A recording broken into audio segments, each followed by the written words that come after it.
saking pentingnya puasa ini, Allah sampai mengatakan begini, hei semua orang yang merasa punya iman, siapapun engkau, apapun gendermu, dimanapun engkau tinggal, dekat, menengah, ataupun jauh, aku tegaskan, aku ingatkan, kutiba alaikumus syiyam, ada sesuatu yang penting di balik puasa ini, sehingga dengan itu aku wajibkan puasa untuk kalian tunaikan. Jadi kalau kita bicara judulnya tentang inklusivitas di tema saat ini, maka ayat Al-Quran tentang puasa turun dengan spirit inklusif. Itu satu.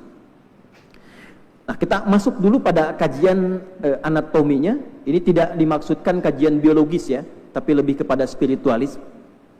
Bapak Ibu sekalian, setiap manusia yang dicipta disebut dengan manusia, itu pasti punya 3 unsur dalam dirinya. Satu, ada fisiknya, ada bodinya, jismi disebut dengan jasmani. Yang kedua, ada akalnya untuk membedakan dengan hewan. Yang ketiga, ada rohnya, ada sumber kehidupannya. Disebut manusia kalau ketiganya berkumpul. Hilang satu, hilang unsur kemanusiaannya. Akalnya tidak ada, maka jadi hewan. Rohnya tidak ada, dia meninggal. Fisiknya tidak ada, tinggal akal dan rohnya, gentayangan dia. Maka disebut manusia, dia harus memiliki 3 unsur ini untuk semangat dalam berkehidupan. 3 ini, dia butuh nutrisi, butuh asupan, supaya bisa bergerak, tumbuh, beraktivitas, produktif, melakukan segala hal yang positif. Maka ketika seseorang tercipta, lahir, tumbuh, berkembang, turun misalnya menu untuk fisiknya. Al-Baqarah ayat 168, ya ayyuhan nasu kulu mimma fil ardi halalan thayyiban. Hai semua manusia dimanapun berada, tanpa kecuali. Jadi kalau ada ayat Quran dibuka dengan ya ayyuhan nas, mohon maaf, itu ayatnya universal. Bahasa kita sekarang inklusif, tidak khusus untuk orang Islam, tidak khusus untuk yang menyatakan beriman. Siapapun sepanjang jadi manusia, kalau fisiknya ingin sehat, badannya ingin kuat, rumusnya gampang, kata Allah cuma 2. Kulu mimma fil ardi. Silahkan dimanapun Anda bertebaran di muka bumi, rawat fisikmu, rawat tubuhmu, makan yang bagus dengan 2 pola. Halalan, dapatkan makanan itu dengan cara yang legal. Thayyiba, dan cari makanan yang menyehatkan tubuhmu. Sederhana. Anda suka durian? Boleh. Tapi kalau durian tidak sehat buat tubuh ibu, jangan konsumsi. Ya, mau 4 sehat 5 sempurna? Boleh. 5 sehat 6 sempurna? Boleh. Singkatnya, sepanjang hidup Allah anugerahkan fisik dengan sempurna, tolong rawat itu dengan cara terbaik. Agak penting sedikit, dan jangan dirubah tampilan fisik ini. Karena desain seperti ini sudah disesuaikan Bapak Ibu sekalian. Ketika Allah ciptakan desain fisik tubuh kita, ini sudah sesuai dengan maslahat kehidupan kita. Kenapa hidungnya Pak Rizal nggak terlalu mancung misalnya? Sementara yang di Eropa itu mancung. Itu sudah ada kesesuaian perjalanan hidupnya. Ya, kalau dibuat seperti ini tidak selaras dengan kemaslahatan dan keperluan hidupnya. Kenapa itu penting dilakukan? Statement pertama tentang kesempurnaan tubuh kita itu diikat dengan 3 sumpah dari 3 nabi dan rasul paling istimewa dan paling viral di muka bumi. Quran surah ke-95, wattini waz zaitun. Nabi Isa alaihissalam, Yesus Mesiah, watu risinin, Nabi Musa alaihissalam, wa hadzal baladil amin, Nabi Muhammad sallallahu alaihi wasallam.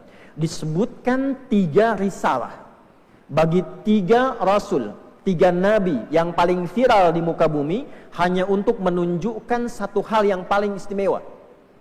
Laqad khalaqnal insana fi ahsani taqwim. Yakinkan pada hatimu yang paling dalam. Lam itu taukid, qad itu tahqiq. Jadi kalau ada ayat Quran dibuka dengan lam dan qad, itu bahasa bebasnya, yakinkan pada hatimu yang paling dalam. Telah aku ciptakan manusia itu, desain fisiknya sangat istimewa sesuai dengan kebutuhan hidupnya. Jadi kalau dalam bahasa teologis, bahasa spiritual, sebetulnya nggak ada orang lahir itu nggak sempurna, Pak, Bu. Semuanya ada hikmah. Jadi ketika ada lahir seorang anak dari rahim seorang ibu, divonis misal secara medis, oh ini matanya tak bisa lihat. Ini ada masalah dalam otaknya misalnya, ya. Dalam pandangan medis betul. Tapi dalam pandangan spiritualis ada hikmah di balik ketetapan Allah itu, disebut ada kesempurnaan hidup dalam perjalanan kehidupannya, disitulah kita diminta untuk menggalinya. Saya ambil contoh begini. Saya pernah membimbing satu anak yang divonis lumpuh otak. Bayangkan, ibu mengandung, lahir anak divonis lumpuh otak. Kira-kira perasaannya gimana tuh? Ya, kurang nyaman ya. Tapi ternyata dengan vonis lumpuh otaknya itulah ibunya bisa menggali keistimewaan pada anak itu. Ternyata didesain oleh Allah untuk mempercepat hafalan Qur'annya. Jadi anak itu ketika tumbuh, dengar Quran itu kalau bahasa yang lain lambat, Pak, Bu. Diajarkan yang lain susah. Tapi begitu disebutkan Quran, itu langsung masuk ke dalam dirinya. Sekarang, anak itu hafal Quran dengan terjemahnya, dengan tafsirnya, dan sangat mudah ketika ditanya tentang hal-hal yang terkait dengan makna Quran. Nah, poinnya, secara fisikal kita butuh merawatnya. Yang kedua, secara intelektual.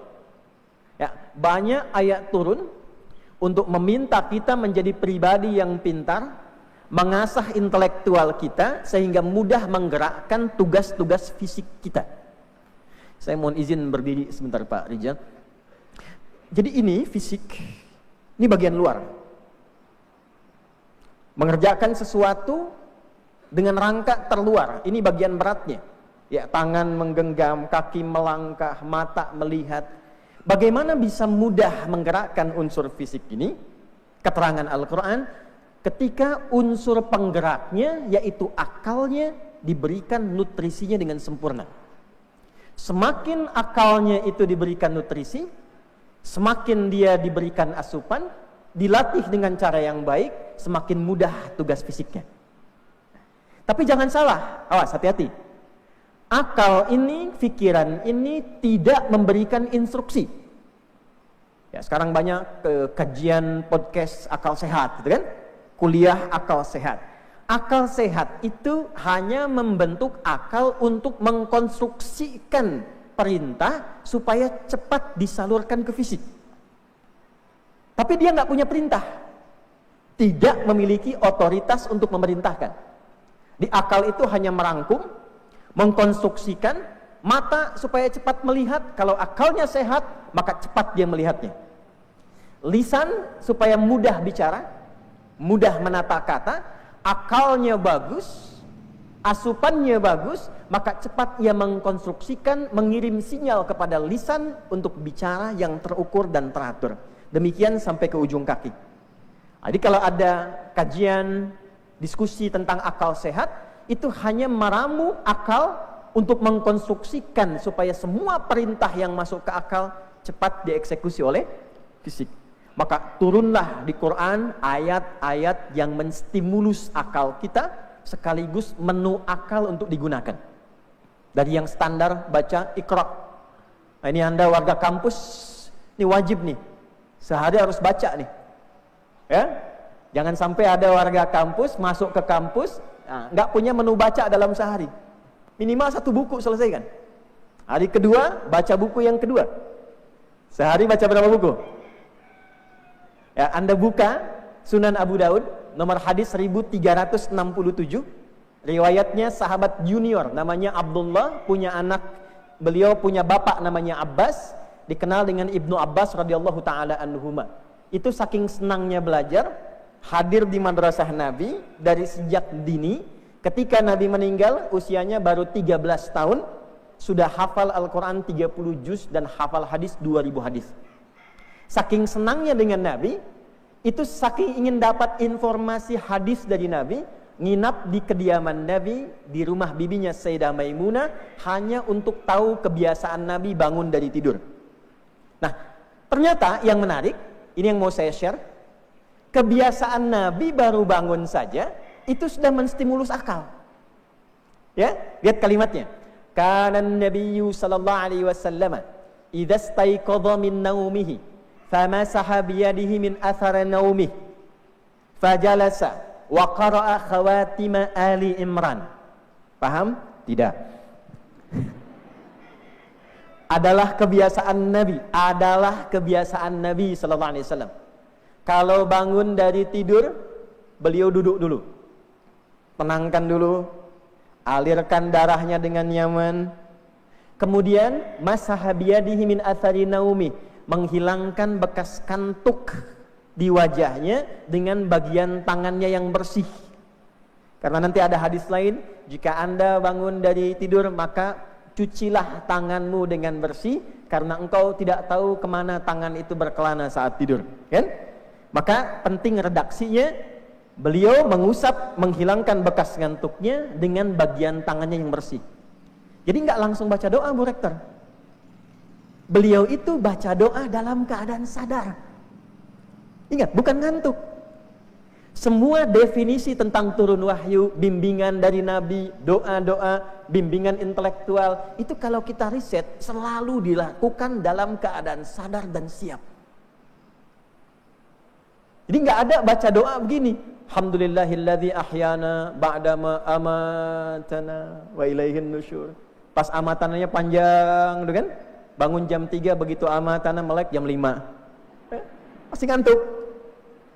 Setelah itu apa? Ini yang jarang diviralkan.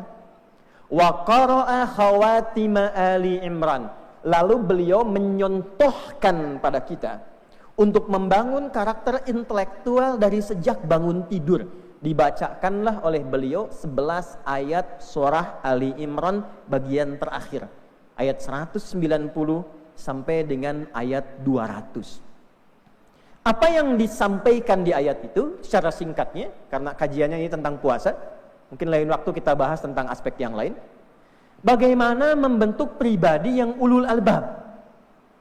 Inna fi khalqis samawati wal ardi wa ikhtilafil laili wan nahari la ayatin li ulil albab. Terjemahannya, orang yang tahu esensi hidup itu, orang yang pintar itu, orang yang paham tentang esensi dan substansi sesuatu, dia senang melakukan riset akan aktivitas hidupnya, baik dengan riset kehidupannya di darat, di lautan, sampai di udara.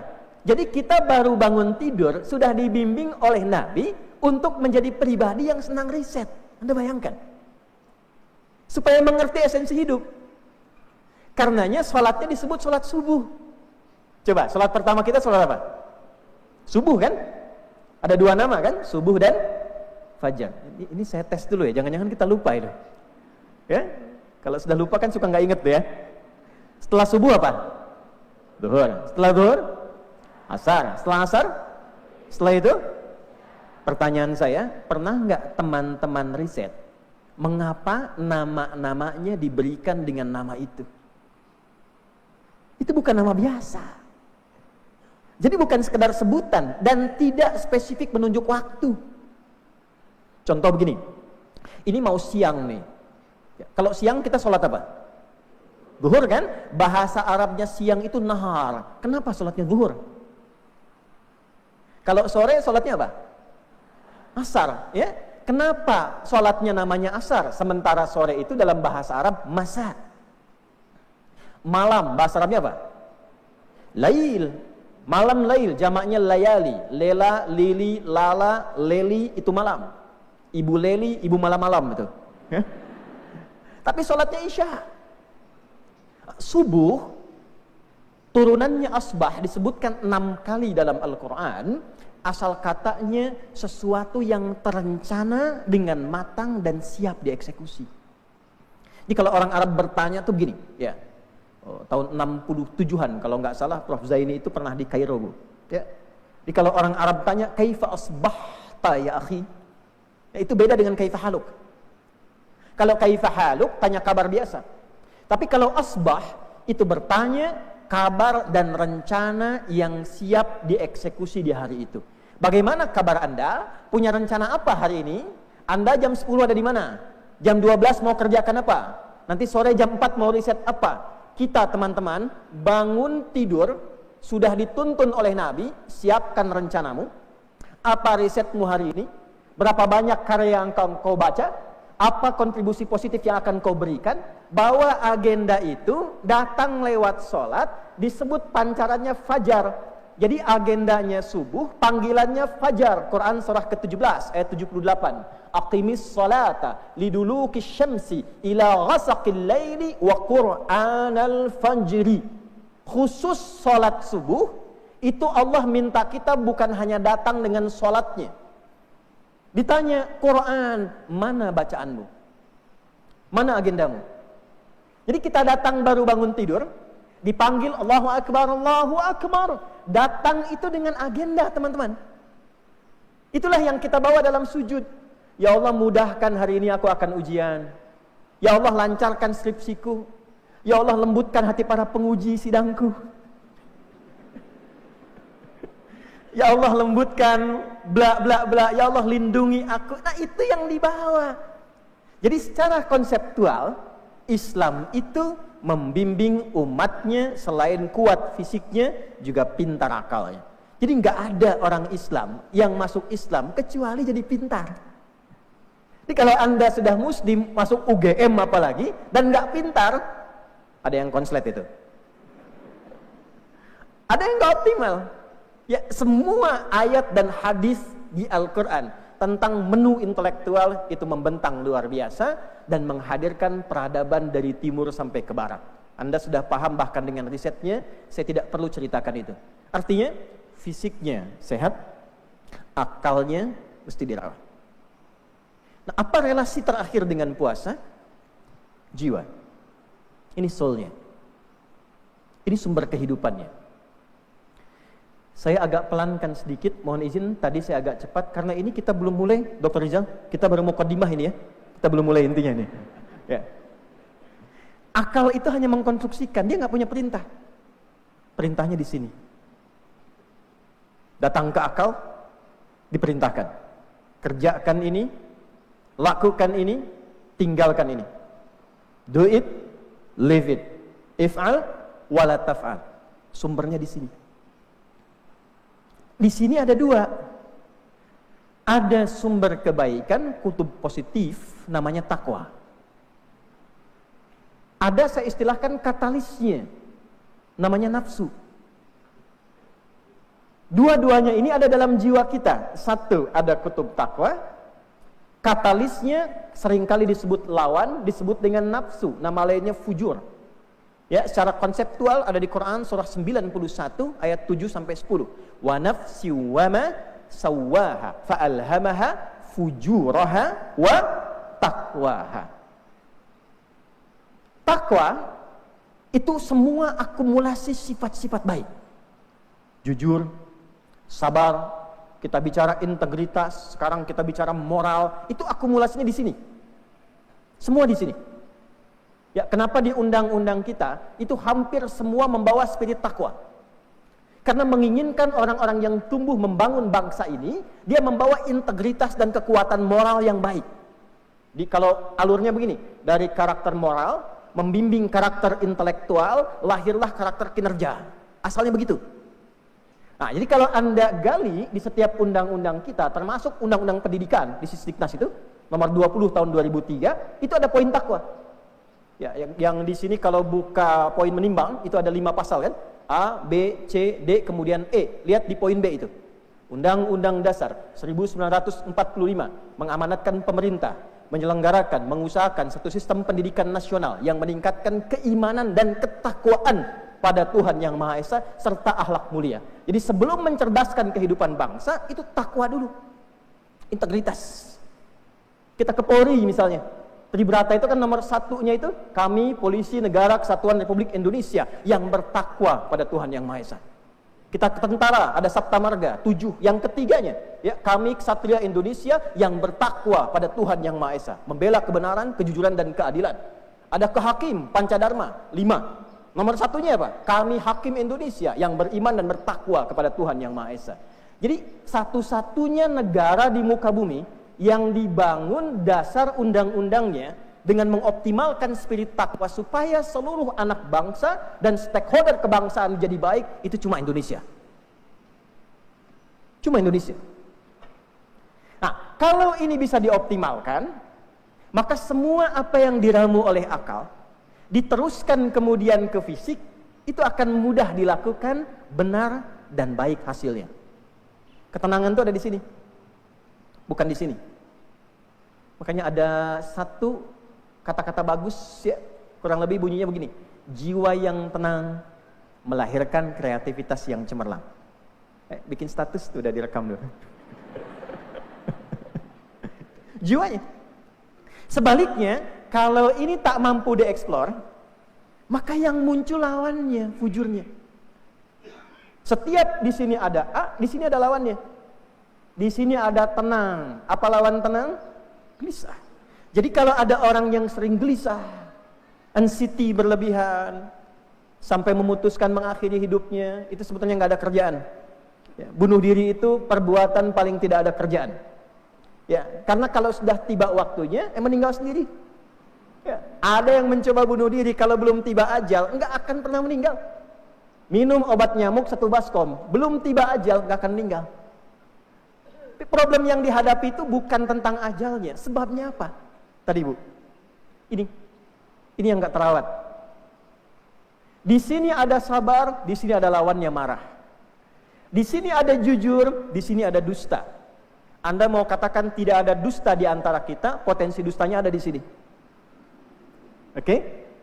Nah, dalam kehidupan kita, silahkan Ibu, kita doakan perjalanan beliau lancar. Ibu Rektor, pamitkan mau ke Jakarta untuk UGM, berikan tepuk tangan untuk beliau. Ya. Nah, jadi dalam hidup itu pertarungannya cuma di sini 2, selalu bergolak.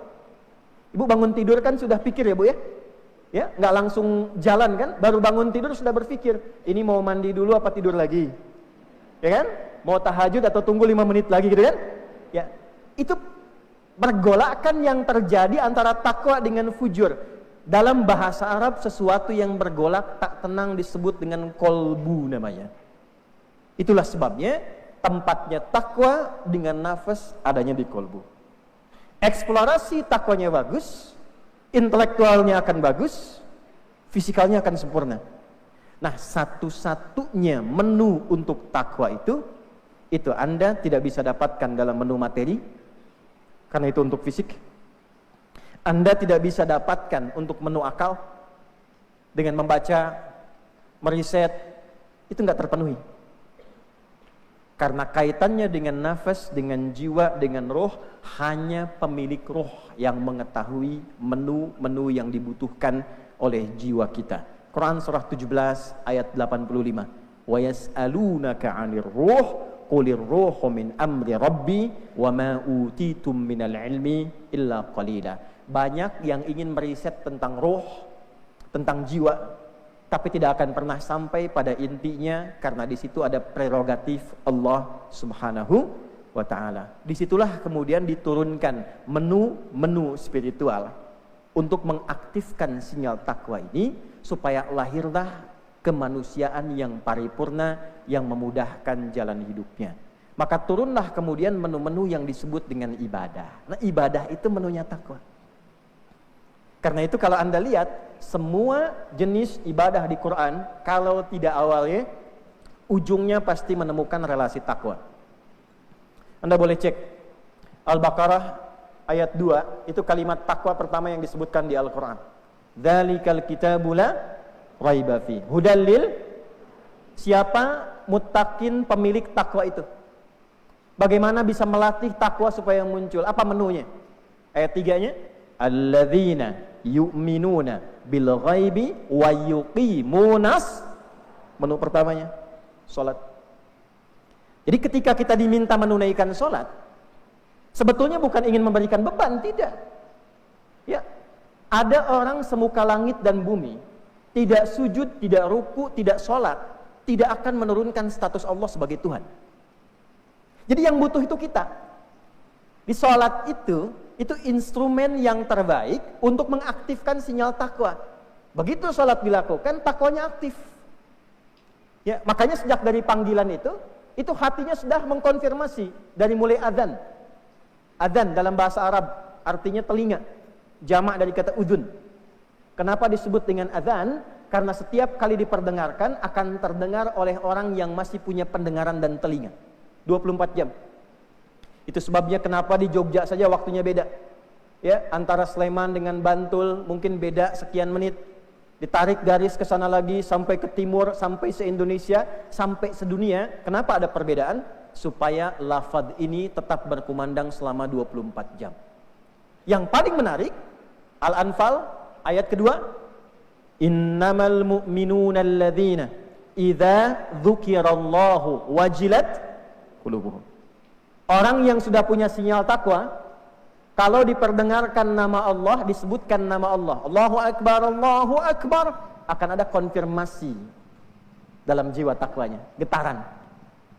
Pernah terasa begini? Allahu Akbar, ya Allah sudah azan. Pernah begitu? Itu konfirmasi. Getaran jiwa takwa. Ya, getaran kan beda-beda Bu ya, Pak. Ada getaran cinta, getaran lihat polisi saat di lalu lintas, itu beda kan suasananya. Nah poinnya apa? Ketika getaran itu muncul, sholat ditunaikan, sinyal takwa aktif. Ketika aktif, yang diberikan pertama itu ketenangan. Yang dibutuhkan tadi itu. Mahasiswa yang gelisah, banyak stres, ya? Mau ujian, mau masuk kampus, pengen cepat hasilnya keluar. Apalagi kata Nabi yang ahli zaman, akhir zaman. Akhir zaman itu pengen melewati proses dengan cepat, melompat dengan cepat, sulit menikmati proses, sehingga baru belajar sedikit sudah jadi pakar gitu. Itu ada hadisnya itu. Ya, ada hadisnya. Ya. Saya balik ya, muncul sinyal takwa, aktif dia, sehingga menuntun ia untuk nyaman beraktivitas. Sholat. Quran demikian. Ya, kenapa Anda baca Quran? Membentuk karakteristik takwa. Doa juga begitu, haji juga begitu. Ketika disebutkan ayat haji, sandingannya takwa. Saya cepat ke intinya. Nah, di sini kita akan mulai. Kalau semua menu spiritual ini kita kumpulkan, ingin dilatih di satu waktu, dan semuanya terkumpul. Doa hadir, evaluasi hadir, sholat makin banyak, baca Quran makin banyak, sodakoh makin banyak, semua menu takwa kita kumpulkan, dilatih dalam satu waktu, itulah puasa. Jadi puasa, relasinya dengan kebutuhan jiwa kita, dia mengumpulkan semua menu-menu yang dibutuhkan jiwa, untuk dilatih dalam satu waktu, sehingga ketika lulus pelatihan itu, maka terlahirlah ia sebagai manusia paripurna yang siap menjalani kebutuhan hidupnya dalam 3 aspek pada dirinya. Jiwanya sudah siap, kalau jiwanya siap, akalnya pasti dibimbing, kalau akalnya dibimbing, fisiknya pasti beraktivitas dengan mudah. Itulah sebabnya kenapa ketika disebutkan ayat puasa, ditutup dengan kalimat takwa di ujungnya sebagai hasil capaian. Ya ayyuhalladzina amanu kutiba alaikumus siyam kama kutiba alal ladzina min qablikum la'allakum. Itu poinnya. Jadi kalau Anda bertanya, kenapa kita mesti puasa? Sebelum bertanya, Quran sudah menjawab. Bahasa gampangnya gini, supaya engkau menjadi manusia yang paripurna. Supaya engkau lebih tenang, jiwamu lebih bersih, moralmu punya karakter yang kuat, akalmu bisa digunakan dengan baik, dan fisikmu bisa lebih sempurna. Anda boleh cek ya, ini mukadimah terakhir sebelum kita mulai ke intinya, dan nanti saya lambatkan kajiannya. Ya, kita belum mulai Bu. Ini mukadimah penutup ini ya, makanya saya agak cepat saya sampaikan. Nabi diutus di mana? Kalau tidak tahu cepat katakan wallahu a'lam, waktu kita terbatas ini. Di Mekah kan ya? Hijrahnya kemana? Oke, yang mau saya tanya, sebelum Nabi bertugas, memulai tugas dan dinasnya, masyarakat Mekah itu, termasuk Madinah dan sekitarannya, disifati disebut dengan nama apa? Jahiliyah ya? Tahu jahiliyah artinya? Bodoh. Bodoh apa? Bodoh segalanya. Jahiliyah itu gabungan jahlun dengan jahilun. Jahil itu orangnya, jahlun itu sifatnya. Tidak kenal moral, tidak kenal etik. Jadi semua jenis kriminalitas itu bisa dikerjakan dengan sempurna, perfect. Sekarang ada yang mabuk nggak? Bukan di UGM, maksudnya di lingkungan, ya? Ada ya pemabuk ya? Nah, di jahiliyah itu orang pemabuk pemula itu minimal 5 kali mabuknya. Jahiliyah. Ada pembegal di masa kini. Jahiliyah nggak tanggung kalau ada begal, sekampung begal semua. Ada sosok namanya Jundub bin Junadah dari Gifar, panggilan asalnya Gifari. Jadi kalau disebutkan Gifari itu orang takut semua. Kalau kesana bawa barang dagangan tidak setoran, ya maaf, itu kalau bukan barangnya diambil, orangnya dieksekusi. Al-Ghifari dari Gifar, kampung begal. Jadi kalau ada yang namanya Al-Ghifari, kampung begal tuh. Jahiliyah. Zina, khatam, semua jenis zina dilakukan. Yang mau saya katakan, saya cepat, Nabi diutus, diberikan pendidikan takwa, oke? Hijrah ke Yathrib. Yathrib itu kota yang dulu terbelakang, ekonominya di bawah resesi, konfliknya berlangsung selama 200 tahun, tidak stabil, cuma butuh durasi 2 tahun.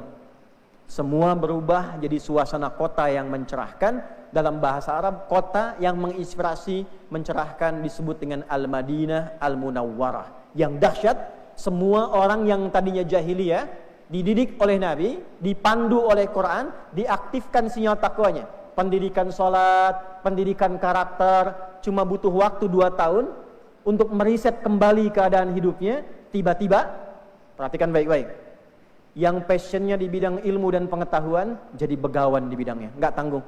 Paling minimal mereka menguasai 5 bidang keilmuan. Sayyidah Aisyah itu bukan cuma ahli tafsir, Bu, ahli hadis, ahli fikih, tapi beliau pun pakar di bidang kedokteran. Sayyidah Fatimah itu pakar di bidang keperawatan.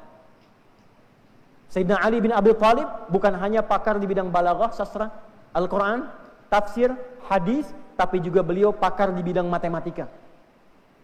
Ada tafsir namanya Al-Jawahir. Beliau pernah menyelesaikan satu kasus dengan pendekatan matematika dari hitungan ayat Al-Quran. Kalau saya bahas agak panjang, saya ingin tunjukkan pesannya saja. Dan hebatnya, dikumpulkanlah pelatihan itu di tahun kedua Hijrah, di bulan Sya'ban, dengan turunnya Quran surah kedua Al-Baqarah ayat 183. Ya ayyuhalladzina amanu kutiba alaikumussyam kama kutiba alal ladzina min qablikum la'allakum tattaqun. Ayat puasa turun bukan hanya diturunkan oleh Allah untuk memberikan satu pedoman syariat berupa penunaian puasa ditunaikan 1 bulan penuh, tidak hanya itu saja, tapi lahirlah pendidikan secara inklusif, terbuka untuk semua dan komprehensif, dibimbing semua jenis menu takwa yang ada di dalamnya. Karena itu dikenal viral di kalangan ulama, kalau orang sudah puasa, itulah pendidikan tertinggi untuk meningkatkan taat dan menekan maksiat. Jadi kalau taatnya sudah naik, maksiatnya sudah turun, maka jadilah manusia yang paripurna. Ini pengantar yang ingin saya sampaikan sebelum kita masuk ke inti-inti kajian dan bahasan utamanya. Pak Rijal, ada berapa menit tersisa? 20 menit. Sekarang kita masuk ke intinya. Secara umum terbayang ya, mengapa kita puasa ya? Jelas ya? Nah, jadi saya tidak ingin mengambil sebuah perspektif begini yang kita teruskan. Di setiap datang puasa, yang kebayang itu kapan kita mulai puasa, buka, dan kapan sahur. Sehingga kalender yang dibuat saat akan masuk Ramadan, hari pertama jam berapa kita akan sahur, imsaknya jam berapa, bukanya jam berapa, sampai akhir bulan kan? Ya?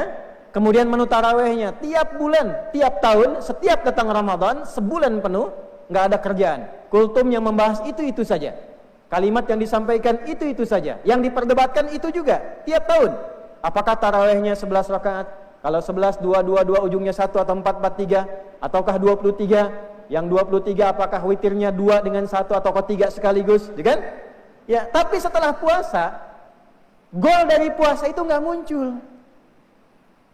Ke kampus tetap telat. Ya, skripsi nggak tuntas-tuntas. Ya kan? Titip absen masih berlanjut. Padahal ketika orang semua dididik puasa di zaman Nabi, semua itu keluar karakteristiknya. Ya, yang pakar di bidang kedudukan makin tinggi, yang di bidang fisik itu perang Badar berlangsungnya saat Ramadan, ekspedisi-ekspedisi berlangsung saat Ramadan, kekuatan intelektual bergerak saat Ramadan. Ramadan itu semua punya karya. Ulama kalau sudah Ramadan pasti menghasilkan karya secara intelektual. Nulis bukunya, bacaannya. Imam Syafi'i sehari di luar Ramadan sekali khatam Quran, dalam Ramadan 2 kali khatam Quran. Yang pejabat semakin produktif. Maka dari itu, bagaimana kita menyambut Ramadan dengan efektif, dengan baik? Kita turunkan kurang lebih 3 tips dari Nabi Sallallahu Alaihi Wasallam sebagai pembuka sekaligus penutup sesi yang pertama ini. Bapak Ibu sekalian, seperti saya sampaikan, saya agak turunkan volumenya dan saya agak perlambat. Perintah Ramadan itu turunnya bukan bulan Ramadan. Saya ulangi, perintah Ramadan turunnya bukan bulan Ramadan, tapi di bulan Sya'ban, sebulan sebelum pelaksanaannya tiba, di tahun kedua Hijrah. Dengan cepat, apa hikmah di balik ini? Di antara yang di-highlight oleh para ulama, diberikan catatan agar Nabi dituntun oleh Allah untuk mengajarkan umatnya saat itu bagaimana beradaptasi dengan Ramadan yang akan dilakukan, sekaligus menyusun kurikulum sehingga dengan kurikulum itu siap dijalani bulan Ramadan dengan pedoman yang terukur. Nah, jadi saat masuk Ramadan itu yang disukai dalam Islam sunnahnya bukan sekedar kita tunggu kapan sidang isbat, apakah ru'yat ataukah hisab, berapa derajat sekarang. Insya Allah tahun ini semua akan sama. Informasi yang baiknya tidak akan ada perbedaan. Insya Allah tahun ini 1446 Hijrah dalam mengawali Ramadan. Semua akan sama di hari yang sama, di waktu yang sama, yaitu 1 Ramadan 1446 Hijrah. Insya Allah kalau pendekatan hitungannya itu sudah hilalnya naik sudah 7 derajat. Jadi paling minimal sudah 4 di seluruh Indonesia sampai ke 7. Karena sudah di atas 3, ru'yat pun, imkan ru'yat pun akan ikut. Insya Allah Ramadan tahun ini semua seragam kalau masih menggunakan hisab dan ru'yat. Kecuali kalau pendekatannya ketinggian bulan di Parangtritis saat ombak itu naik, nah itu atau mimpi yang ditunggu sampai kiamat kurang 2 hari, nah itu agak beda sendiri biasanya. Ya. Sebelum sampai ke Ramadan, maka yang dituntun oleh Nabi, siapkan kurikulum dulu. Supaya saat Ramadan itu kita siap, apa yang mau dikerjakan. Malam mau lakukan apa? Siang saat puasa menjalaninya bagaimana? Yang kedua, ada adaptasi. Supaya tubuh kita secara fisikal itu nyaman menjalani Ramadan. Ya, jangan sampai puasa siang-siang sudah lemas, asar nuntut buka gitu kan. Ya, sehingga muncul istilah puasa setengah hari, puasa 2/3 hari, demikian selanjutnya. Nah, menu inilah dan adaptasi inilah yang kita akan keluarkan dengan cepat. 1, kenali diri kita. Saya ulangi, 1, kenali diri kita dengan baik. Ma'rifatul insan qabla ma'rifati siyam. Kenali karakter kita, keadaan kita, sebelum kita mengenal menu-menu di bulan puasa. Contoh, yuk kita urutkan ya. Maaf sekali, secara fisik dulu. Fisik, akal, spiritual. Secara fisik ini udah biasa puasa belum?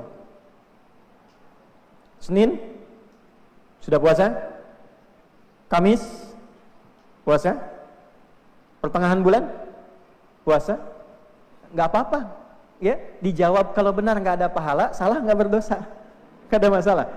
Ya, ini cuma gambaran kita kenal diri kita. Maksudnya begini, sebelum datang Ramadan, itu sudah puasa, sudah terbiasa puasa belum? Seninnya, kalau enggak Senin Kamisnya, kalau sudah Senin Kamis 3 hari di pertengahan bulan Ayyamul Bid. Kalau sudah itu menikmati naik ke puasa Daud, sehari puasa, sehari tidak, Senin puasa, Selasa tidak, Rabu puasa, Kamis tidak. Ya. Kalau sudah Rabu puasa, Kamisnya berhenti. Walaupun terbiasa puasa Senin Kamis. Kalaupun buka saat Kamis, itu pahala puasa Kamisnya tetap dituliskan dengan sempurna karena kebiasaannya. Idza maridal abdu aw safar kutiba lahu mithla ma kana alaihi muqiman sahiha. Kalau seorang punya kebiasaan rutin beramal soleh, saat dia uzur atau pindah ke level amal yang lebih tinggi, kemudian dia tidak menunaikannya, pahalanya tetap dituliskan dengan sempurna. Puasa Daud, sholat Daud tidak ada ya, subuh sholat, duhur tidak, asar sholat, maghrib tidak, itu nggak ada. Termasuk kuliah Daud nggak ada tuh. Ya, hari ini masuk, besok tidak, besoknya lagi masuk, selanjutnya tidak. Nah, sekarang kenali diri kita. Kalau yang belum terbiasa puasa, maka mulailah berlatih di bulan Sya'ban sebelum masuk Ramadan secara fisik. Maka turunlah kemudian contoh dari Nabi sejak bulan Sya'ban. Sejak itulah Nabi terbiasa menyontohkan pada umatnya untuk memperbanyak puasa sunnah. Nah, Bapak, teman-teman yang putra, hadis puasa sunnah bulan Sya'ban ini yang riwayatkan anak kecil, Pak. Namanya Usama. Punya bapak namanya Zaid, punya bapak namanya Harithah. Usama bin Zaid bin Harithah. Ini lahir sangat disukai oleh Nabi, sampai kalau ingusan pun ya, itu yang ngelap ingusnya itu Nabi. Dan kalau orang sekarang lihat secara rasial, mungkin banyak orang menduga tidak mudah itu. Lahir, anaknya hitam, keadaannya biasa, ingusan. Tapi Nabi saking cintanya pada anak ini, diambil anak ini, yang gendong Nabi, yang lap ingusnya pun Nabi, Bu. Saat anak ini tumbuh, saking cintanya kepada Nabi, ia mempelajari karakter kehidupan Nabi, sampai menemukan Nabi itu sering puasa di bulan Sya'ban. Maka ditanya, ya Rasulullah, wahai Rasulullah, lam araka tasumu Sya'ban. Saya tidak melihat Anda menunaikan puasa sunnah di bulan Sya'ban ini lebih banyak dibandingkan dengan puasa sunnah di bulan-bulan lainnya. Au kama qala wa ajaba Rasulullah sallallahu alaihi wasallam. Apa kata Nabi? Maka Nabi menjawab, perhatikan kalimatnya. Hadza atau dzalika syahrun yaghfulun nasu anhu. Ini bulan istimewa yang orang seling luput dengan keistimewaannya. Baina Rajab wa Ramadan, letaknya antara Rajab dan Ramadan. Kenapa disebutkan kalimat Rajab dan Ramadan? Karena beliau sudah memberikan isyarat banyak umatnya akan fokus dengan Rajab dan Ramadan sehingga lupa dengan Sya'ban. Kemarin Rajab peringatan Isra Mi'raj di mana-mana kan? Kajiannya banyak kan?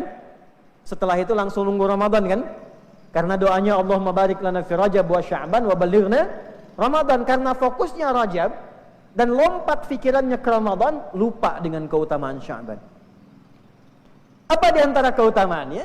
Ternyata salah satunya Nabi menyiapkan kondisi fisik yang prima sejak Rajab supaya adaptasinya mudah ke Ramadan. Maka ditunaikanlah agak sering dan agak banyak puasa sunnah di Sya'ban. Nah, banyak ini bisa relatif, Bu. Bagi yang nggak pernah puasa sunnah selama 11 bulan, sekali itu udah banyak. Senin puasa udah banyak. Ya, jangan compare dengan orang yang sudah biasa. Senin terbiasa, Selasa buka, Rabu buka, Kamis latihan lagi, Jumat batal lagi, Sabtu nggak puasa lagi, Ahad nggak puasa, Seninnya puasa lagi. Sekarang tersisa berapa hari di akhir ke Sya'ban, manfaatkan itu. Poinnya adalah latihan adaptasi sehingga metabolisme tubuhnya bisa menyesuaikan. Saat masuk ke bulan Ramadan sudah terbiasa dia dengan puasa. Yang mu'alaf, yang baligh tahun ini. Ya, jadi Ramadannya bukan latihan, Ramadannya praktek. Ya, saya pernah dapat berita dari teman, ada preman taubat di Sumedang, daerah Jawa Barat tuh. Taubat Ramadan pertama karena nggak pernah puasa, dia pun puasa. Begitu jalan, masuk lihat ada warung buka. Dia marahi tuh Pak yang punya warung. Nggak tahu apa sekarang Ramadan. Kalaupun mau buka, pasang tirai di luar supaya orang nggak lihat katanya. Karena tahu dia mantan preman, kemudian dia tutup kan. Begitu tutup dia masuk lagi, es teh manis 1 Pak. Ya buka setengah hari. Nah, yang saya maksudkan, kita maksudkan, jadi Nabi itu secara fisik pun menuntun kita. Bulan Sya'ban, optimalkan fisiknya. Kenapa? Karena nanti ada banyak yang istimewa saat Ramadan. Begitu fisik gak siap, bawaannya nanti mempraktekkan hadis palsu. Ya, tidur di bulan puasa itu adalah ibadah. Walaupun Anda niatkan menghindari maksiat, gak apa-apa, tapi tubuh Anda gak produktif. Ya, karena menu malamnya ada, menu siangnya ada, siang malam itu lengkap, pendidikan fisiknya itu sempurna. Ya, nanti kalau masih ada waktu kita bisa eksplorasi. Kedua ini, intelektual kita.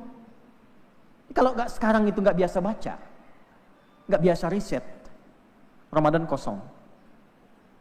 Padahal Ramadan itu bulan pemenuhan sisi intelektual kita.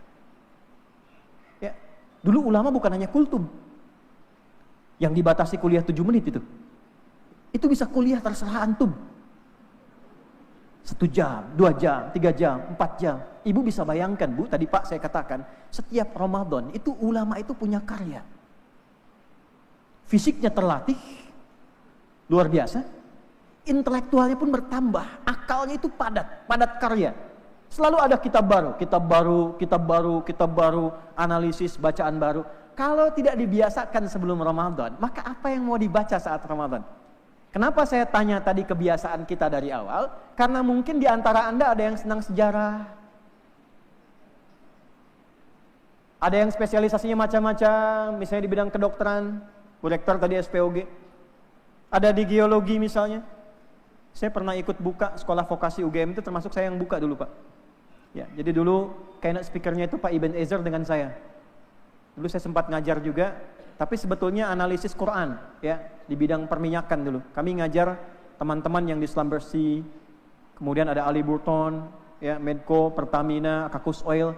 Itu kalau kelas saya Ali Burton dengan Slumbersea bisa bareng. Setelah itu jadi bukan partner lagi, bertarung lagi setelah itu tuh. Ya, kita gali ayat-ayat Quran yang terkandung dengan isyarat-isyarat misalnya perminyakan, tentang batu bara, tentang tambang, tentang macam-macam. Anda yang di bidang itu siapkan dari sekarang. Kenapa enggak Anda keluarkan ayat-ayat yang berbicara tentang spesialisasi bidang Anda? Anda kuliah di bidang apa di sini? Kami dampingi beberapa kampus di Jakarta sampai ke Riau. Itu mahasiswanya izin ini untuk share saja. Ya, kami berikan pendampingan di bidang Quran. Jadi yang muslim, yang muslimah sambil kuliah sambil menghafal Quran, di wisuda selesai 30 juz. Lalu dikeluarkan ayat-ayat Quran dan hadis sesuai spesialisasinya. Misal di kedokteran, apa ayat-ayat Quran tentang bidang kedokteran itu apa isyaratnya? Hadisnya bagaimana? Tokoh-tokohnya siapa? Buku-buku klasiknya apa? Manuskripnya apa? Yang kekinian apa? Didiskusikan. Sehingga ketika dia lulus di bidang kedokteran, dia pun lulus dengan hafal Quran beserta ayat-ayat di bidangnya. Kenapa Anda nggak keluarkan itu sekarang? Siapkan kaji itu di bulan Ramadan. Sehingga kekayaan intelektual itu muncul di bulan Ramadan. Masjid Timur dan Barat itu hidup dengan kajian yang dibutuhkan. 18 fakultas, berapa prodi, keluarkan, bikin kultum di situ. Ayatnya apa, hadisnya apa, selesai jadi jurnal. Itu kalau nggak disiapkan sekarang, kekayaan intelektual yang berhak didapatkan di Ramadan itu nggak bisa kita raih. Itu terbiasa orang-orang dulu begitu. Terakhir spiritual. Ini. Mau berapa juz khatam Ramadan? Yang sering gelisah, yang ingin dibuka cakra hatinya, energi utamanya ini. Berapa juz yang mau dihafalkan Quran? Berapa banyak yang mau dikaji? Ya, khatam cukup sekali nggak apa-apa. Ada qiraah, ada tilawah, ada hifdz. Qiraah itu baca tanpa harus menuntut paham, asalnya begitu. Ya, makanya nanti ada Iqra, pernah dengar ada Iqra ya? Asalnya dari qiraati itu. Abata, gitu kan? A fata fa fata fa lam doma u apalu, gitu kan? Tapi kan nggak dituntut paham kan?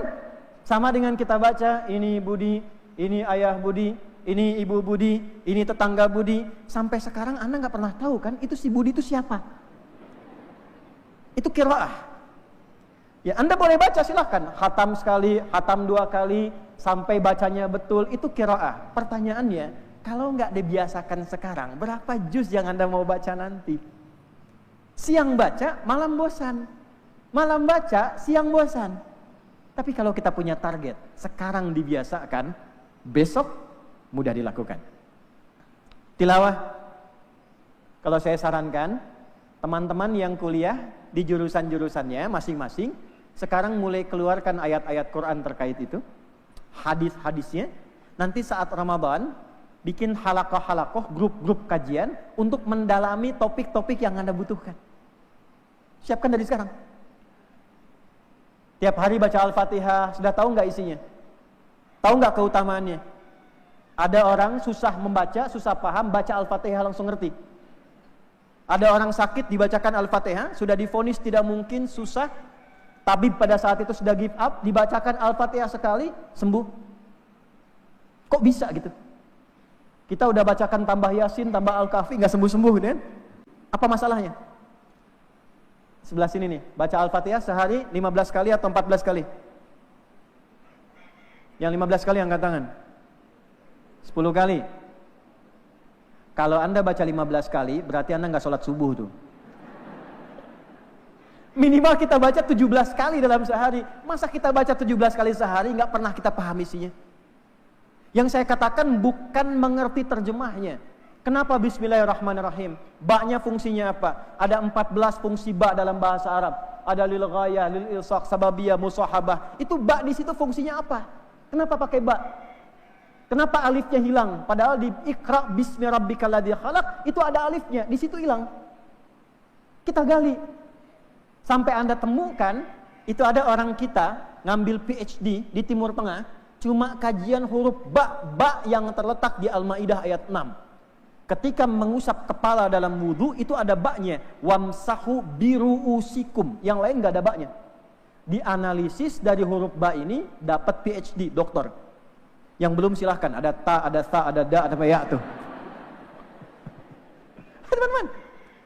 Jadi puasa itu kemeriahan intelektual. Bukan hanya latihan fisikal. Ya, ada hak kita yang kita harus dapatkan di situ. Jadi kalau kita nggak buat semacam ini, RDK-nya itu tidak akan berjalan dengan sempurna. Ya, itu poinnya. Jadi ada qiraah, ada tilawah. Tilawah itu memahami, membaca, memahami, memaknai, mengamalkan. Iqra, baca tanpa menuntut, paham. Jadi kalau dipahamkan sampai kita mengerti, itu tilawah namanya. Orang yang baca Quran tidak menuntut paham, namanya qari. Kan ada yang qari kan, baca Quran saja. Tapi kalau ada yang menerjemahkan di sampingnya, disebut siapa namanya? Sari tilawah kan? Karena mungkin yang menerjemahkan pertama kali itu Ibu Sari. Makanya sari tilawah. Kalau Pak Rijal mungkin Rijal tilawah gitu kan?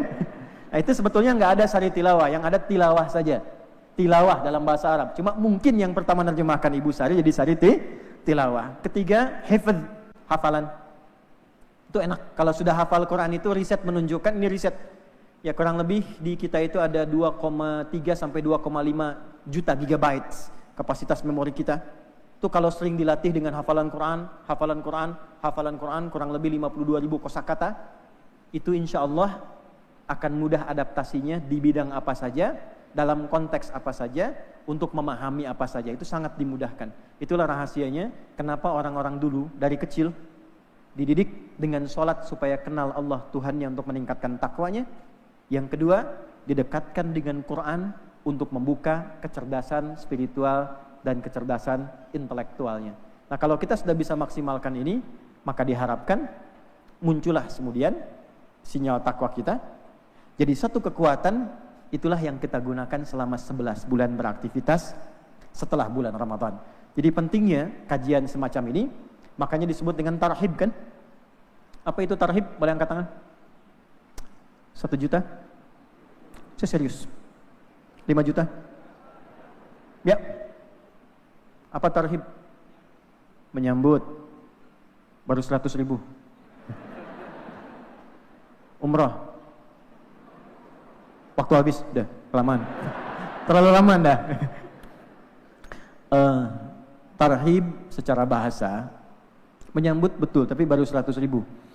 Asalnya dari kata rahaba. Rahaba itu disebut oleh orang Arab untuk menunjukkan hati seseorang yang lapang, enak, nyaman, sehingga dengan kelapangan ini dia mudah menerima apapun yang datang. Kenapa sering disebutkan dengan marhaban? Ya, marhaban. Karena ketika tamu datang hatinya lapang. Tamunya mau apa saja silahkan. Ya, mau bercengkrama, minum teh, ngobrol, marhaban, itu menunjukkan hati yang lapang. Kalau kita berusaha menata hati kita supaya lapang, nyaman, sehingga cawannya luas, apa saja yang dimasukkan ke situ siap kita terima, mudah kita dapatkan, enak kita ambil, itu ditasydid, didomahkan pada kata yang kedua, huruf kedua, rahaba yurahhibu. Kemudian muncul di situ masdarnya tarhib, upaya untuk melapangkan hati sehingga luas, yang dengan keluasan itu ia siap menerima apa saja yang akan diberikan kepadanya. Kalau dikaitkan dengan tarhib Ramadan, upaya untuk menata hati, melapangkan keadaan jiwa kita, supaya saat Ramadan tiba, apapun menu yang diberikan kepada kita, kita siap menerima, melahap dan menyempurnakannya. Sehingga tarawih siap, baca Quran siap, puasa siap, ke kampus siap, sidang kalau perlu hari ini siap. Kita, ya. Terakhir saya tutup. Kenapa ujungnya takwa? Apa manfaat bagi kita kehidupan kita? Di dunia kampus tentu intelektual ingin meningkat, ilmu ingin juga meningkat, wawasan ingin luas, syaratnya takwa. Quran surah kedua di akhir ayat 282, wattaqullah wa yu'allimukumullah. Tingkatkan takwamu kepada Allah. Bila relasi takwamu dengan Allah itu baik, Allah yang memberikan akselerasi dan mengajarkan kau tambahan pengetahuan. Ingin pintar, kuncinya takwa. Ingin bahagia, Anda yang sering gelisah, sering khawatir, Al-Baqarah ujung ayat 189, wattaqullaha la'allakum tuflihun. Tingkatkan takwamu kepada Allah, tingkatkan sholatmu, tingkatkan bacaan Quranmu, meningkat takwamu, aku berikan kebahagiaan dalam hatimu. Ada yang sedang punya masalah, Anda wajah-wajah kelihatan tenang, senyum, belum tentu nggak punya masalah, ya kan? Quran surah ke-65 di ujung ayat kedua, di awal ayat ketiga. Wa may yattaqillaha yaj'al lahu makhraja wa yarzuqhu min haitsu la yahtasib. Siapapun tanpa kecuali Anda tingkatkan takwamu kepada Allah, punya relasi yang bagus dengan Allah, maka persoalan apapun aku akan berikan solusinya. Bukan tidak punya masalah. Setiap akan menghadapi masalah, diringankan persoalan itu sehingga seakan-akan ia merasa tidak punya masalah. Dalam rezeki pun kalau jauh akan didekatkan, kalau terasa mustahil akan dihadirkan. Itulah gambaran secara singkat tentang relasi puasa dengan kehidupan kita, relasi takwa dengan sifat intelektual kita, relasi takwa dengan kekuatan fisikal kita, dan pada akhirnya puasa mengantarkan kita menjadi alumni Ramadan sebagai manusia yang paripurna. Demikian sebagai pengantar. Terima kasih atas perhatiannya. Assalamualaikum warahmatullahi wabarakatuh. Terima kasih Ustadz Ali Hidayat, luar biasa ya. Rasanya kalau kita stop ini rugi kita ya. Sehingga kita mungkin bisa lanjutkan dengan dialog tanya jawab, karena cukup banyak pesertanya, ada 3.600. Ini saya bagi 3 yang di bawah, 3 yang di atas ya. Kecuali ada yang di atas di genteng ya. 3 yang di bawah dulu ya. 3 yang di bawah dulu. Wakil rektor enggak usah aja, nanti aja. Yang orang awam dulu ya. Yang baju putih 1 ya, depan sini. 1. Sebentar, saya tunjuk dulu. Putri, iyalah yang 2 ini ya, dekat. 1 lagi, wah lebih banyak Putri ini. Putri sini 3. Oke. Yang di atas nanti ya, 3 dulu. Silakan ajukan pertanyaan dan usahakan tidak terlalu panjang ya, supaya jawabannya yang bisa panjang. Kalau pertanyaan panjang itu sudah analisis namanya. Silakan. 3 dulu. Baik, terima kasih Bapak Moderator. Assalamualaikum warahmatullahi wabarakatuh. Terima kasih Ustadz Adi. Sepertinya nanti sebutkan dulu namanya Pak, supaya baik jelas. Perkenalkan, saya Rudi Antono dari Jambi. Dulu dengan sahabat-sahabat saya di Padang, Jambi, kami itu berdoa supaya dipertemukan dengan Gus Baha dan Ustadz Adi Hidayat.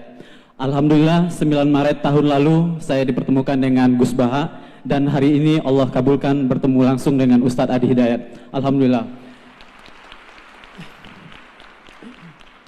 Baik Ustadz,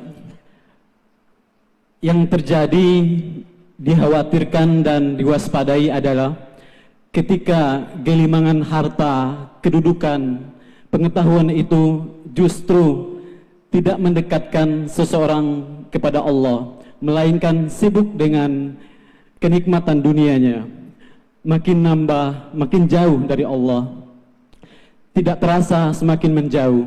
Jadi ada orang dapat tambahan semakin dekat dengan Allah, ada orang dapat tambahan agak menjauh dari Allah, tapi punya kesadaran ingin kembali.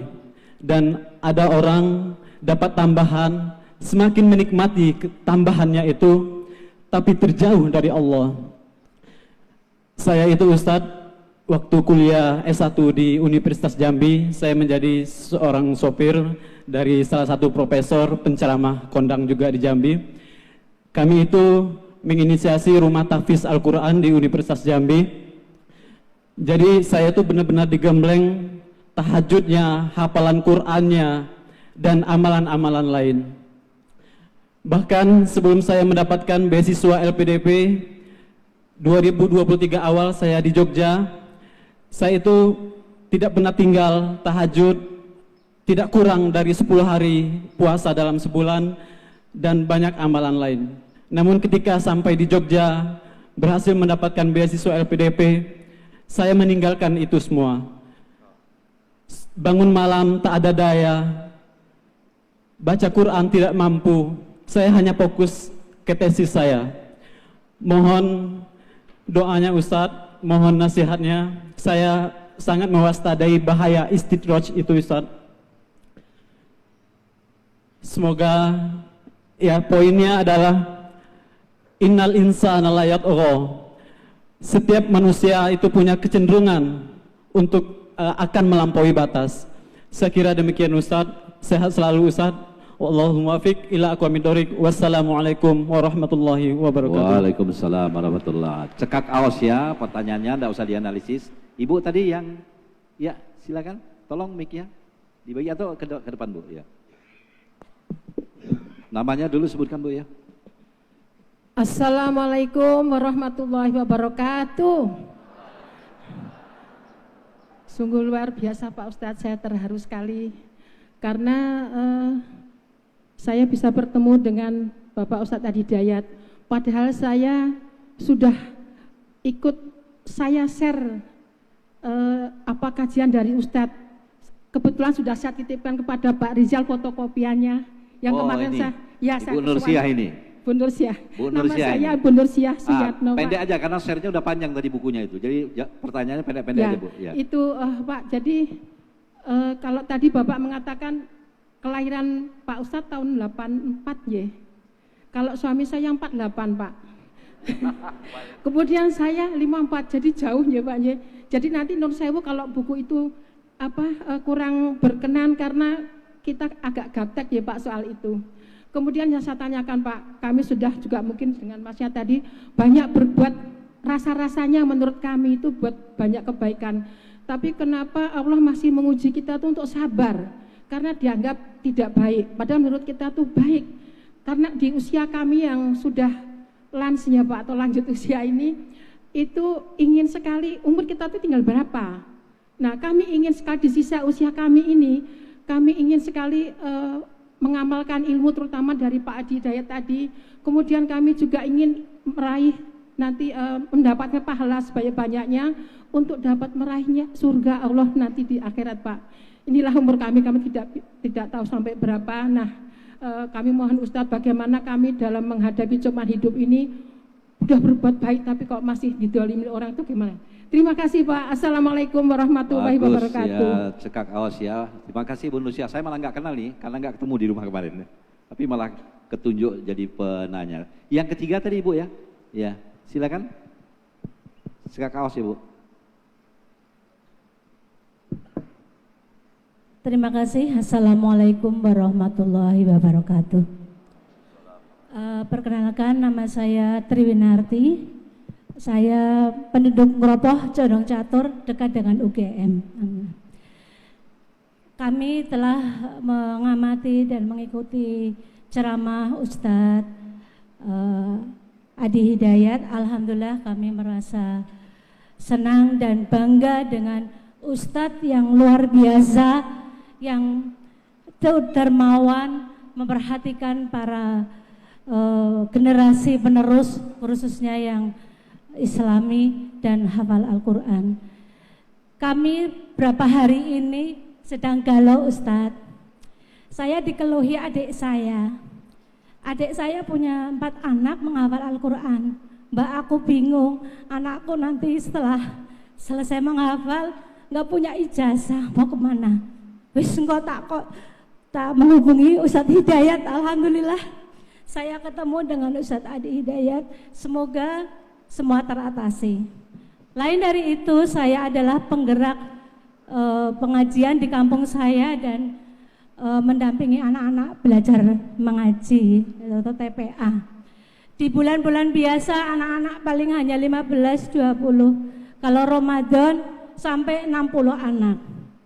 Nah, kami kesulitan dalam mengajar anak-anak, banyak anak tapi nggak ada generasi muda yang tergerak untuk ikut mengajar di masjid kami. Itu yang saya sedih, Ustadz. Di masa sekarang banyak anak muda yang luar biasa belajar di mana-mana, terutama di UGM ini mahasiswa banyak sekali untuk pengabdian ke masyarakat masih kurang. Kami membutuhkan anak-anak muda yang kreatif dan mau berjuang di jalan Allah tanpa mengharap bayaran, karena kami tidak dibayar sepeser pun dan belum ada yang membayar kecuali Allah Subhanahu wa taala. Alhamdulillah kami terpenuhi semua kebutuhannya, Ustadz. Kami ingin metode apa, Ustadz, untuk menggerakkan anak-anak muda biar peduli, mau ikut mengajar anak-anak yang sudah bisa mengajar, yang sudah bisa membaca Al-Quran, mau menjedekahkan ilmunya. Itu aja, Ustadz. Terima kasih. Ya, terima kasih Ibu. Ya, ini 3 orang ini curhat semua ini. Jadi saya tambah 1 dari mahasiswa ya, supaya ada yang pertanyaannya tidak terlalu curhat semua. Ini mahasiswa belum nih? Bukan ini? Yang mana mahasiswa? Wah, itu tuh yang tengah ya, mahasiswa ya. Ya, oke, silakan. Yang ini yang tengah, mohon maaf. Sebentar ya, silakan. Bismillahirrahmanirrahim. Assalamualaikum warahmatullahi wabarakatuh. Alhamdulillah, mataan Allah bituli umrikum wa goziri umrikum, amin ya rabbal alamin. Pertanyaannya, Ustadz, bagaimana tanggapan... Namamu siapa? Oh iya. Wa'arifun nafsi ismi Raka Fadel Devarsa Pahlawan, Jitu men Bandung, Jawa Garbia.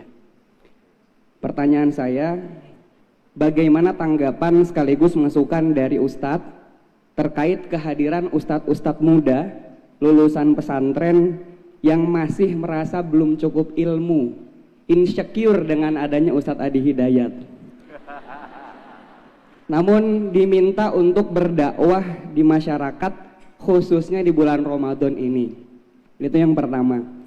Yang kedua, kami juga mengikuti sama seperti Ibu tadi tentang kajian-kajian kurikulum puasa Nabi Muhammad melalui channel YouTube. Ustadz Adi Hidayat secara komprehensif menjelaskan Al-Quran 11 ayat dari Al-Baqarah 183 sampai 187 hingga bertemu di surat An-Nisa surat keempat ayat 34. Dalam hadis tadi disampaikan juga An-Nasai, kemudian ada lagi di Al-Bukhari, Muslim lengkap, bahkan kitabnya tadi di Muqaddimah ada 40. Yang saya catat ada At-Taudih karya Ibnu Mulkan 444 halaman. Kemudian At-Taudih yang terakhir yang paling ringan menurut Ustadz ada Kitabus Siyam karya Syekh Mustafa Abdul Aziz. Pertanyaannya yang kedua, Ustadz, apakah boleh kami itu berdakwah hanya belajar dengan satu kajian ke kajian yang lain, satu channel YouTube ke channel YouTube yang lain? Karena tadi disampaikan dalam sambutan Ustadz, prediksi Nabi Muhammad saat ini belajar sedikit merasa langsung pakar. Begitu. Pertanyaannya, terima kasih. Assalamualaikum warahmatullahi wabarakatuh. Cukup ya, saya kira silakan Ustaz Ali. Ada 3 yang curhat tadi. Baik. Bismillah. Saya mulai dari yang Jambi tadi ya. Saya buka dengan hadis Nabi Muhammad SAW. Jadi hadis standar dalam setiap buku-buku, bahkan buku-buku hadis termasuk di Al-Bukhari. Nomor hadis yang pertama dalam kitab Al-Wahyi. Imam Al-Bukhari menerima hadis ini dari Al-Humaydi. Humaydi namanya Yahya bin Sa'id. Yahya bin Sa'id menerima dari Sufyan. Sufyan menerima dari Muhammad Ibrahim At-Taimi. Muhammad Ibrahim At-Taimi menerima dari Alqamah bin Marthad. Alqamah bin Marthad menerima dari Umar bin Khattab ketika mendengar beliau sedang kultum di atas mimbar dan menyampaikan hadis dari Nabi SAW. Itu sanadnya. Nabi SAW bersabda, innamal a'malu binniyat wa innama likulli imri'in ma nawa. Faman kanat hijratuhu ila dunya yusibuha aw imra'atin yankihuha fa hijratuhu ila ma hajara ilaih. Rawahul Bukhari. Yang di hadis Muslim, Nabi SAW menyampaikan, innamal a'malu binniyat wa innama likulli imri'in ma nawa. Faman kanat hijratuhu ila Allah wa rasulih fa hijratuhu ila Allah wa rasulih. Faman kanat hijratuhu lidunya yusibuha aw imra'atin yankihuha aw yatazawwajuha fa hijratuhu ila ma hajara ilaih. Rawahul Bukhari wa Muslim. Semua apa yang kita kerjakan, fokus yang kita lakukan, itu semua bergantung pada niat kita. Bergantung pada prioritas keinginan terdalam pada diri kita. Anda sebelum ke Jogja, keinginan terdalamnya lekat dengan ibadah, lekat dengan Al-Quran, lekat dengan tahajud. Ketika Anda bergeser ke Jogja, prioritas keinginan terdalam itu kemudian bergeser. Karena Anda merasakan, menempatkan studi yang Anda jalani ini sebagai prioritas yang paling tinggi. Otomatis ketika itu menjadi prioritas, maka yang lainnya akan menjadi sekunder, tersier, dan berikutnya, serta berikutnya. Maka yang Nabi sampaikan, kalau Anda fokusnya mengejar duniawinya, dapat ijazahnya, dapat sertifikatnya, yaitu yang Anda dapatkan. Kebiasaan Anda akan luntur sedikit demi sedikit. Tapi tawarannya ketika dilengkapi di hadis Muslim ini sangat menarik. Kalau Anda mulai kembali berhijrah, hijrah itu berpindah kebiasaan pada keadaan yang lebih disukai oleh Allah dan Rasul. Tidak harus menuntut pindah tempat. Ya, hijrah Mekah ke Madinah itu karena tempatnya nggak kondusif untuk berbuat sesuatu yang positif. Tapi kalau di UGM ini sudah bagus, fasilitasnya bagus, masjidnya dari timur ke barat, nggak ada tuh kampus manapun punya masjid timur dan barat tuh, cuma UGM. Sekalipun 2 kan timur dan barat kan? Ya, Al-Baqarah ayat 115, walillahil masyriqu wal maghrib fa aina ma tuwallu fa thamma wajhullah. Di UGM ini ada timur dan barat, kemanapun Anda menghadap ketemunya itu kekuatan spiritual itu, ya. Jadi apa yang harus Anda lakukan? Hanya menempatkan prioritas pertamanya itu dengan tetap merubah kebiasaan, menjadikan ridha Allah itu terdahulu. Dan panduan Nabi itu menjadi awal. Tidak dipisahkan, ketaatan spiritual dan kekuatan intelektual itu menyatu. Kenapa harus berkurang tahajudnya? Karena Anda mengejar tesis. Saya mengerjakan tesis, tahajud saya lakukan. Baca Quran saya tambah, jalan saya masih murajaah. Di jalan tadi berangkat hotel ke sini, saya masih bisa mengulang Quran. Dan saya selesaikan tulisan tesis saya dalam 5 hari, 4 hari 500 halaman. Datang saya ke kampus ke Indonesia, waktu ada kejadian di Tripoli, kemudian sampai di UIN Sunan Gunung Jati, diminta bawa proposal tesis. Saya cuma baru datang, diplom selesai di Tripoli. Datang karena ada kejadian, kami harus selesaikan di sini. Nah, kita datang diminta proposal tesis. Saya datang hari Kamis. Saya bilang mohon izin karena saya belum bawa. Saya kembali ke Jakarta dulu, ke Lebak Bulus. Saya bimbing pesantren Quran pada saat itu. Saya kembali, saya datang hari Senin. Itu kembali saya ngunci diri di kamar. Waktu sholat saya keluar, waktu makan saya makan. Ngetik selesai 500 halaman. Saya kembali hari Senin. Jumat, Sabtu, Ahad, Senin, dari hari Kamis. Selesai itu kemudian kami serahkan. Saya tunggu. Begitu kemudian sidang mulai muncul, yang lain sibuk baca, saya pun baca, kemudian saya masih sempat ngisi pengajian malamnya. Anda bayangkan, besoknya sidang, sore masih dikoreksi oleh pembimbing. Kiai Fuad pada masa itu Profesor Fuad. Ini masih ada 1 bab yang kurang nak katanya. Dan itu nggak ada referensinya, susah. Terus gimana Prof? Tawakal aja sama Allah katanya. Anda bayangkan. Oh, kuncinya tawakal itu. Pulang dari situ, saya numpang di tempat kakak di Bandung. Kakak ngajak pengajian. Anda bayangkan, hari itu masih diminta satu bab, diminta pengajian. Saya pikir ini jalan Allah sudah saya berikan ke situ. Begitu ngisi pengajian, datanglah inspirasi di Fathul Bari. Oh, ini mungkin yang dimaksudkan. Pembuka Fathul Bari, qadarullah kami hafal itu. Karena ada satu mata kuliah harus menghafal itu pembuka itu. Jadi saya masukkan satu bab, saya ketik waktu itu berapa jam. Pembuka Al-Bukhari di Fathul Bari, saya ketikkan semuanya. Saya datang kembali ba'da Isya. Profnya sampai tanya, ini kan dari mana Anda dapat ini? Ya pokoknya tawakal Prof sama Allah gitu. Dapat tanda tangan, Anda bayangkan. Besoknya sidang, teman-teman mojok-mojok saya ke masjid. Saya jaga hadis tadi itu. Saya sholat, saya baca. Kemudian ketika mulai ditanya, ada orang-orang teman-teman 1 jam, setengah jam. Saya datang, pertanyaan pertama. Profesor Dr. Kiai Haji Rahmat Syafi'i, Ketua MUI yang sekarang. Ma makna minhaj? Saya bilang, laisal minhaj wa innama manhaj. Yang saya baca bukan minhaj, saya tulis manhaj. Manhaj Ibnu Aqil fi syarah Alfiyat Ibn Malik. Ya, metodologi Ibnu Aqil dalam memberikan penjelasan kepada satu runtutan Ibnu Malik. Ibnu Malik itu punya nazam 1002 bait Alfiyah. Siapa yang hafal itu dia akan jadi pakar di bidang bahasa Arab. Itu saya syarah. Syarahnya saya tertibkan lagi, namanya minhaj. Ada pertanyaan lain, berapa hafal Alfiyah? Saya bilang sedikit, tapi mau bait yang mana? Selesai. Pertanyaan kedua, penguji kedua tidak tanya. Penguji ketiga tanya sekolah di mana. Cerita, ketawa, senyum, 5 menit selesai. Begitu keluar, teman saya tanya, kenapa engkau ketawa? Saya bilang, ya pengujinya ketawa, saya ketawa. Jadi kita ikut aja. Ya, jadi Anda bayangkan, saya tidak berpindah dengan ketakutan. Saya tidak berpindah dengan kekhawatiran. Saya hanya berpindah pada keadaan yang disenangi oleh Allah. Anda ikuti Allah, Anda tingkatkan takwa, tidak harus kehilangan dunia Anda dengan mengejar ijazah Anda, tidak harus Anda kehilangan akhirat Anda dengan mengejar sertifikat Anda, tapi kalau bisa Anda padukan keduanya, maka silahkan Anda nikmati janji Allah yang telah Allah janjikan dalam Al-Quran. Wattaqullah wa yu'allimukumullah. Tingkatkan takwamu kepada Allah, ikhtiar dengan belajar yang baik, dan biarkan Allah mengantarkan pada pengetahuan baru yang mencerahkan dan berkemajuan. Kalau seperti Anda tadi katakan, hilang tahajud, hilang, itu biasa. Quran di surah Al-Muzammil sudah ada sejak masa lalu. Ya ayyuhal muzammil, qumil laila illa qalila, nisfahu aw inqus minhu qalila, sampai ke ayat innalaka fin nahari sabhan tawila. Al-Muzammil selimut, Al-Mudaththir selimut. Al-Mudaththir selimut yang melindungi dari ketakutan. Anda sedang takut, ngumpet di balik selimut, itu Mudaththir. Tapi Al-Muzammil, dia gunakan selimut sebagai teman yang membuat dia nyaman tidur. Hei orang yang begitu sibuknya, sampai-sampai siangnya sibuk, innalaka fin nahari sabhan tawila. Belajar lagi, kerja lagi, sibuk banget. Sampai-sampai malamnya pun enak tidur dengan selimut. Sementara cita-citamu ingin sukses dan masuk surga. Bangunlah malam sedikit, walaupun sholatnya cuma sebentar. Jaga itu, konsisten itu, silahkan Anda kerjakan, bedakan rasanya, rasakan bedanya, dan pasti akan terasa bedanya. 1. Ibu,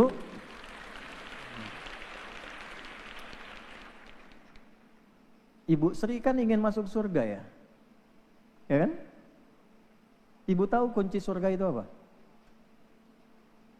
La ilaha illallah. Tapi kunci yang paling istimewa setelah la ilaha illallah itu tahu apa Bapak Ibu? Quran surah 13 ayat 23 sampai 24. Saya tanya, Ibu mau enggak kalau ke surga menggenggam suami, genggam ayah, gandeng anak, gandeng cucu, mau? Perhatikan kalimat Qurannya.